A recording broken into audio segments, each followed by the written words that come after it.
Hello everyone, teaching biology में एक बार फिर हम सभी का स्वागत करते हैं और आशा करते हैं कि आप सभी ठीक होंगे। मैं हूं आपका दोस्त डॉक्टर यार लोन।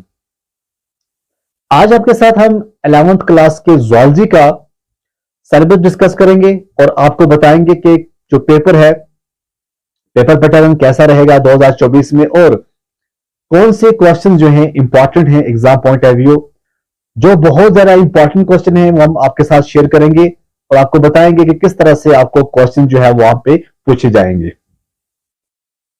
सबसे पहले हम बात कर रहे हैं बायोलॉजी के अंदर जो ज़ूलॉजी है। ज़ूलॉजी में जो पेपर पैटर्न रहने वाला है इसमें हम देखेंगे सेक्शन ए होगा, सेक्शन बी, सेक्शन सी और सेक्शन डी। सेक्शन ए की अगर हम बात करें, सेक्शन ए में 5 ऑब्जेक्टिव टाइप क्वेश्चन होंगे और 1 मार्क्स का एक क्वेश्चन होगा। तो ये समझो 5 क्वेश्चन 5 मार्क्स यहां से आपको लेने पड़ेंगे। सेक्शन बी की हम बात करें, 5 very short answer type question होंगे और 2 मार्क्स का एक क्वेश्चन होगा। तो ये समझो आप 2 into 5 इक्वल टू 10। 10 मार्क्स जो होंगे वो आपको सेक्शन बी से पूछे जाएंगे और ये जो क्वेश्चन के जो आंसर रहने वाले हैं ये आप 20 से लेकर 30 वर्ड्स तक लिख सकते हैं। सेक्शन सी की बात करें, इसमें 5 शॉर्ट आंसर टाइप क्वेश्चन होंगे और ये 3 मार्क्स का एक क्वेश्चन होगा। तो टोटल जो है ये 15 मार्क्स होंगे। तो इसका जो आपको वर्ड्स होंगे 100 से लेकर 150 तक वर्ड्स होने चाहिए। लास्ट आपका सेक्शन डी होगा। सेक्शन डी के अंदर आपको एक लॉन्ग आंसर टाइप क्वेश्चन होगा 5 मार्क्स का और वो आपको 150 से लेकर 200 वर्ड्स तक लिखना होगा। तो 5 मार्क्स का बड़ा क्वेश्चन जो है वो आएगा। उसके बाद ये भी देखा गया है, ये बताया गया है, वहां पे नोट लिखा हुआ है, the paper setter shall incorporate higher order thinking skills. तो वो क्या करेगा, कोशिश करेगा हार्ड क्वेश्चन पूछने की, ताकि पता चले कि आपकी मेमोरी जो है वो किस तरह से वर्क कर रही है, या फिर आपने नोटिफिकेशन किया हुआ है, या फिर आप अच्छी तरह से काम कर रहे हैं जिस तरह से आपको करना चाहिए। तो ज़ूलॉजी के अंदर जो पहला चैप्टर है वो है reproduction in animals. Reproduction in animals के अंदर ह्यूमन रिप्रोडक्शन है, रिप्रोडक्टिव हेल्थ है। उसके बाद जेनेटिक्स एंड एवोल्यूशन जो है, देखिए जो पहला है रिप्रोडक्शन एनिमल्स, ये 11 मार्क्स का है। टोटल आपको 70 मार्क्स पूछे जाएंगे और 30 मार्क्स जो होंगे वो आपके प्रैक्टिकल मार्क्स होंगे।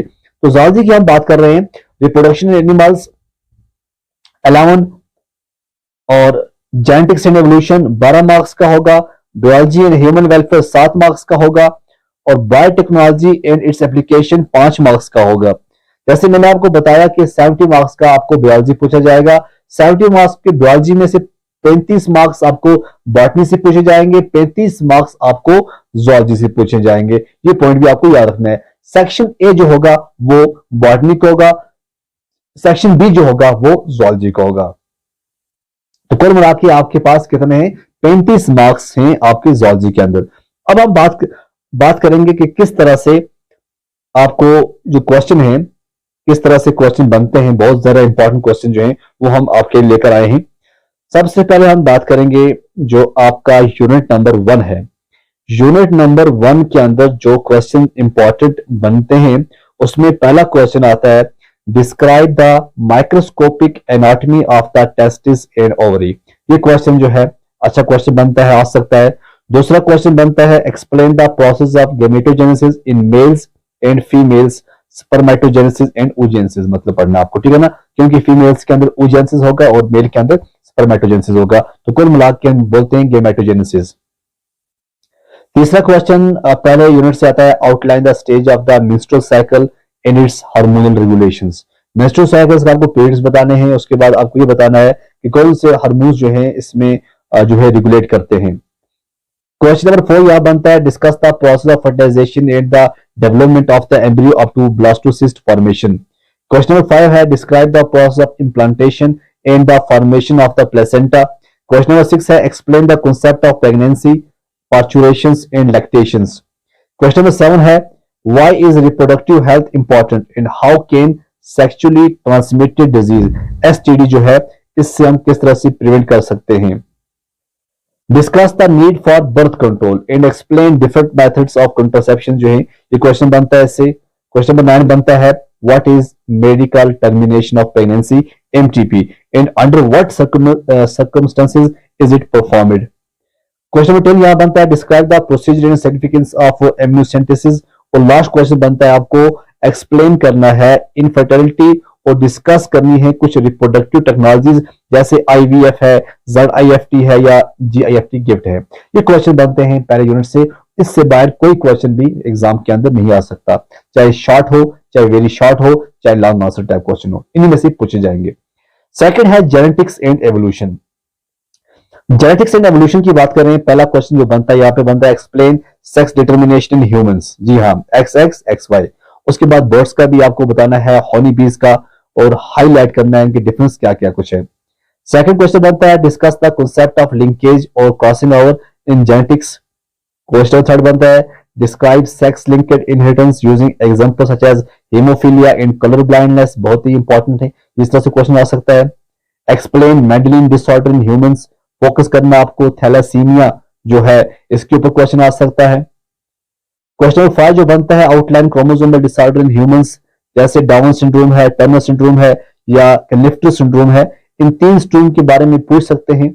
अगर बड़ा क्वेश्चन आया तो तीनों इकट्ठे पूछ सकते हैं, अगर शॉर्ट आया तो इनमें से एक एक को पूछ सकते हैं। Discuss the significance and objective of the human genome project. बहुत ही इंपॉर्टेंट क्वेश्चन है। Explain the principles and application of DNA fingerprinting. बहुत ही इंपॉर्टेंट क्वेश्चन है। Describe the concept of evolution और इंक्लूड करना आपको ओरिजिन ऑफ लाइफ किस तरह हुआ और कौन से एविडेंस हैं बायोलॉजिकल एवोल्यूशन के। क्वेश्चन नंबर 9 यहां से पूछा जा सकता है discuss Darwin's contribution to the theory of evolution and the modern synthetic theory of evolution. और यहां पे जो लास्ट क्वेश्चन बनता है वो बनता है explain Hardy Weinberg principle in significance in understanding genetic equilibrium. और साथ में आप थोड़ा बहुत देख लेना एडॉप्टिव रेडिएशंस क्या होता है, उसका रोल क्या है in the diversification of species. Unit number 3 जो है जैसे मैंने आपको बताया health and disease. Health and disease से जो क्वेश्चन आ सकते हैं, सबसे पहला क्वेश्चन ये आ सकता है explain the basic concept of immunology and the importance of vaccine in preventing diseases. दूसरा क्वेश्चन है discuss the various pathogens and parasites that causes human disease जैसे हेपेटाइटिस है, मलेरिया है, डेंगू है या फाइलेरियासिस है, एस्केरियासिस है, टाइफाइड है, निमोनिया है, कॉमन कोल्ड, एमोबियासिस, रिंगवर्म्स। तो ये जो हैं बहुत सारे पैथोजेंस है, इससे ऊपर कहीं ना कहीं किसी एक का भी क्वेश्चन आ सकता है। आपको डिस्कस करना है, डिस्क्राइब करना है characteristic and cause of cancer क्या होता है और डिफरेंट ट्रीटमेंट ऑप्शन जो है इसके पास कौन कौन से हैं उनके।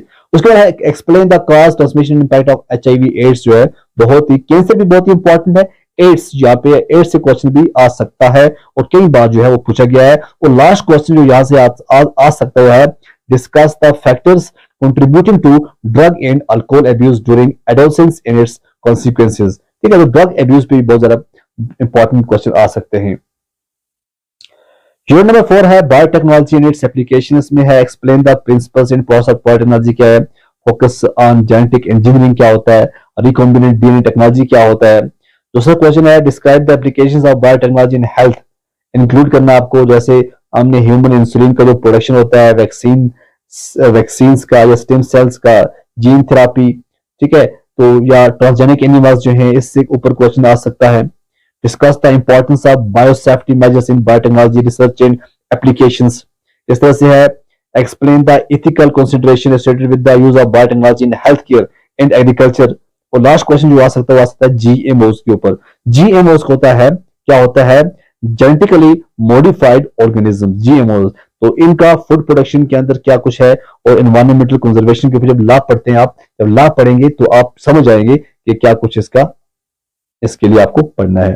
तो ये बहुत ज्यादा इंपॉर्टेंट थे क्वेश्चंस जो मैंने आपके लिए लेकर आया था, क्योंकि एग्जामिनर जो है इससे बाहर कोई क्वेश्चन नहीं पूछेगा। ये बात याद रखनी चाहिए कि इससे बाहर कोई क्वेश्चन इंशाल्लाह नहीं आएगा।